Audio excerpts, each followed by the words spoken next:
वाहिगुरू जी का खालसा वाहिगुरू जी की फतेह जी। हाँ जी संगत जी, नित्यनेम संध्या की जो लड़ी की शुरुआत की थी ऑल अबाउट सिक्की की तरफ से। उसमें 2 बाणी ऑलरेडी हमारी कंप्लीट हो चुकी हैं। हाँ, जपजी साहिब और जाप साहिब। आज शुरुआत कर रहे हैं हम तव प्रसाद सवैये की पातशाही 10वीं। और इस बाणी में टोटल 10 पौड़ियाँ हैं।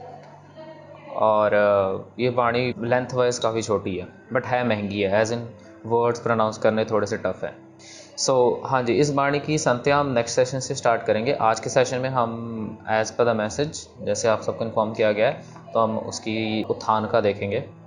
उत्थान का आप सबको पता ही है, जिन्होंने हमारे पुराने सेशन लगाए हैं। उत्थान का मतलब ये होता है कि जब एक बाणी जो उच्चारण की गई थी वो किस सर्कमस्टेंसेस के अराउंड उच्चारण की गई थी, उसकी हिस्ट्री क्या है, क्यों उच्चारी गई थी, कहाँ उच्चारी गई थी, किन के प्रथाएं में उच्चारण की गई थी। वो सारी चीज़ें हम विचारेंगे इसमें तब प्रसाद से ये में।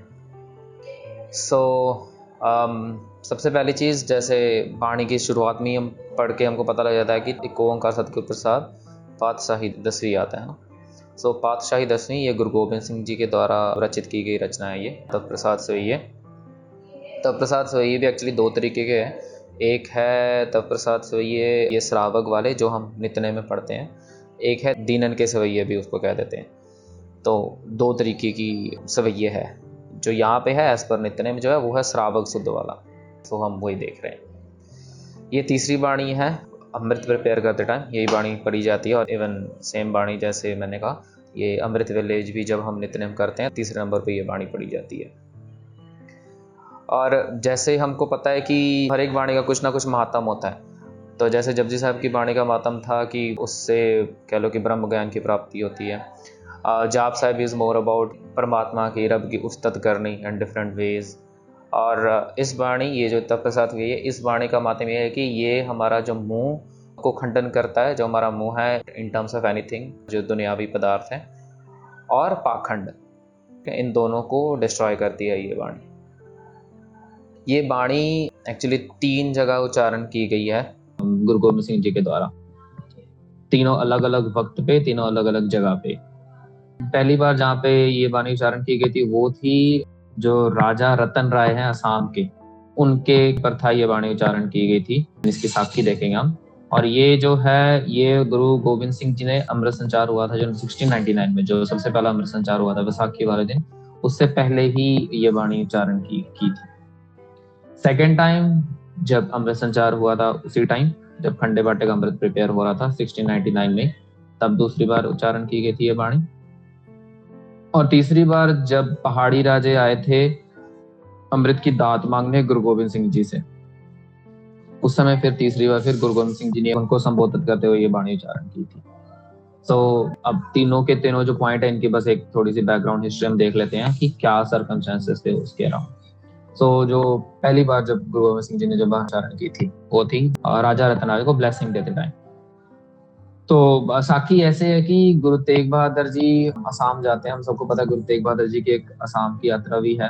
तो जब गुरु तेग बहादुर जी असम जाते हैं तो वहाँ पे 2 राजों की सुलह करवाते हैं। मीन्स उनके बीच में झगड़ा चल रहा होता है नॉर्मली, जैसे राजों के बीच में कुछ ना कुछ होता ही रहता है।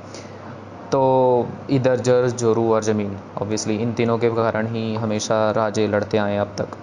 तो गुरु तेग बहादुर जी ने उन 2 राजाओं के बीच में पीस एग्रीमेंट कराया था, सुलह करवाई थी। उनमें से एक राज्य का नाम था राजा राम सिंह, और जो कि बाद में जाके फिर गुरु तेग बहादुर जी का बहुत ही कह लो कि डिवोटी सिख बनते हैं वो। तो क्या था कि जब राजा राम सिंह गुरु तेग बहादुर जी के सिख बनते हैं, उसी के दौरान फिर वो गुरु तेग बहादुर जी से पुत्र की दात मांगते हैं कि उनके पास कोई औलाद नहीं होती है, और उनको ये होता है कि उनका फिर किंगडम आगे बढ़ नहीं पाएगा। उन्होंने फिर गुरु तेग बहादुर जी से दात मांगते हैं कि कृपा करो, हमें पुत्र की बख्शिश करो। तो गुरु तेग बहादुर जी फिर क्या करते हैं कि उनकी एक स्टैम्प होती है उनके पास। वो स्टैम्प गुरु तेग बहादुर जी राजा राम सिंह के जो थाए होते हैं, जो उनके पट्ट होते हैं, उनके वो स्टैम्प लगाते हैं और कहते हैं कि जो तुम्हारा बेटा होगा उसके मत्थे या सर पे ये हमारा चिन्ह होगा, ये हमारा निशान होगा जब तुम्हारा बेटा बॉर्न होगा। तो मतलब ये स्टोरी फिर वहीं पे ख़त्म हो जाती है। फिर गुरु तेग बहादुर जी ऑब्वियसली वो अपनी असम का जो दौरा होता है वो करके फिर वापस लौट आते हैं। कुछ दिनों के बाद फिर क्या होता है कि राजा राम सिंह के घर पुत्र पैदा होता है, एक बेटा पैदा होता है और उनका नाम रखा जाता है राजा रतन राय, जो कि आगे जाके फिर राजा बनते हैं जब उनके फादर राजा राम सिंह की डेथ हो जाती है। क्योंकि obviously based on the age जैसे जैसे दिन पास होते हैं तो राजा रतन राय फिर आगे जाके राजा बनते हैं। तो एक बार क्या होता है कि राजा रतन राय अपने कंगा कर रहे होते हैं केसों में, क्योंकि क्या था कि राजा राम सिंह जी के परिवार में जब से उन्होंने गुरु तेग बहादुर जी से उनसे मुलाकात हुई थी तब से उनके परिवार में कोई भी केस कत्ल नहीं करवाता था। उन्होंने डिसीज़न लिया था कि घर में सारे के सारों के केस होते थे। तो एक दिन राजा रतन राय अपने केसों में कंगा फेर रहे होते हैं और नोटिस करते हैं कि एक पर्टिकुलर एरिया पे उनके केस है ही नहीं बिल्कुल भी। तो वो चीज़ फिर माता से पूछते हैं कि माता जी ऐसा क्यों है, मतलब कि मैं ये चीज़ नोटिस कर रहा हूँ। तो उनके माता जी कहते हैं कि ये वही जगह है जहाँ पे गुरु तेग बहादुर जी की वो जो निशानी है, वो जो उन्होंने स्टैंप लगाया था, ये वही जगह है और वहाँ पे उनके केस नहीं आते हैं, उनके सर पे होती है वो चिन्ह, वो निशान। तो राजा रतन राय को वो चीज़ पता नहीं होती है उस समय तक। तो क्या फिर राजा रतन राय इच्छा प्रकट करते हैं, मैं गुरु तेग बहादुर जी से मिलना चाहता हूँ। कि उनको जब पता लगता है कि हाँ मेरा जन्म ही उनकी कृपा से हुआ है, उनकी ब्लेसिंग से हुआ है, तो मैं उनसे एक बार मिलना चाहता हूँ। तो उनकी माता जी उनके कहते हैं कि इस वक्त गुरु तेग बहादुर जी नहीं है, उनकी शहीदी हो चुकी है और उनके सपुत्र गुरु गोबिंद सिंह जी गुरता गद्दी पे विराजमान है। तो क्या होता है कि फिर वो गुरु गोबिंद सिंह जी को मिलने जाते हैं अलॉन्ग विथ मतलब पूरा का पूरा उनका परिवार, उनके मदर, वो खुद और उनके जो कुछ अहलकार होते हैं, उनके जो किंगडम है, वो सारे के सारे गुरु गोबिंद सिंह जी के दर्शन करने के लिए जाते हैं।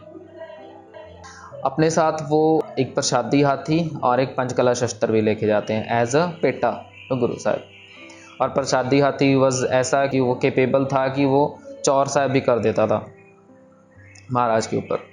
और पंचकला शस्त्र हमने काफ़ी नहीं सुना होगा। बेसिकली एक शस्त्र होता है जो कि 5 डिफरेंट टाइप ऑफ वेपन्स में चेंज हो जाता है, मतलब 5 in 1 वेपन है, एक ही वेपन में 5 अलग अलग तरीके के वेपन होते हैं। तो ये 2 चीज़ें एज अ पेटा वो लेके जाते हैं गुरु गोबिंद सिंह जी के लिए राजा रतन राय।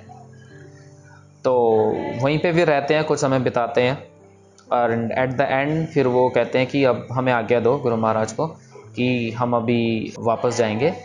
और वाइल गोइंग जाते समय वो कहते हैं कि गुरु महाराज से वो ऐसे ब्लेसिंग मांगते हैं कि आप कृपा करो, ये राजभाग के चक्कर में ऐसा हो गया कि इसका एक तो चीज़ अहंकार बहुत हो गया मन में और दूसरी चीज़ ये कि इस राजभाग से मुंह बहुत हो गया है कि कहीं ये छूट ना जाए।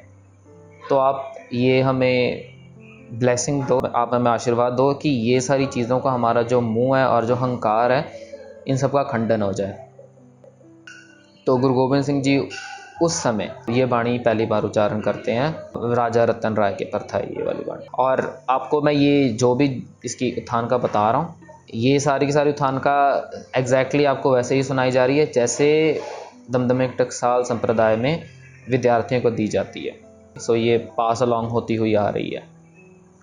सो जैसे हमने अपने उस्तादों से सुना है, सिमिलरली आपको वो चीज़ डिलीवर की जा रही है। सो ये हो गया पहला इंसिडेंट, ये पहली साखी होगी जहाँ पे महाराज ने तप प्रसाद से ये का उच्चारण किया था। दूसरी बार इसमें कुछ खास हिस्ट्री में साखी में जाने की ज़रूरत नहीं है, ये वही है जो अमृत संचार के दौरान गुरु गोबिंद सिंह जी ने ये दूसरी बार उच्चारण की थी वाणी। थर्ड टाइम जब पहाड़ी राजे आए थे गुरु गोबिंद सिंह जी से मिलने, तो इसका ये होता है कि पहाड़ी राजे आते हैं गुरु गोबिंद सिंह जी से मिलने और उनको कहते हैं आप हमें भी अमृत की दात बख्शो, क्योंकि पहाड़ी राजा देख चुके होते हैं कि एक सिख को जब वो अमृत की दात मिल जाती है वो कैसे 1.25 लाख से लड़ जाता है ना। तो उनको था कि क्योंकि ऑब्वियसली वो भी राजा है, उनको भी अपनी सेना स्ट्रांग रखनी है, तो उनको लगता था कि जिस अमृत की वजह से गुरु गोबिंद सिंह जी के सिख इतने ज़्यादा ताकतवर हो जाते हैं, सो वो चीज़ हमको भी चाहिए। बट वो मटेरियलिस्टिक गेन के लिए अमृत की दात लेने जा रहे थे। इट्स नॉट कि उसमें कुछ और है उससे भी बढ़कर।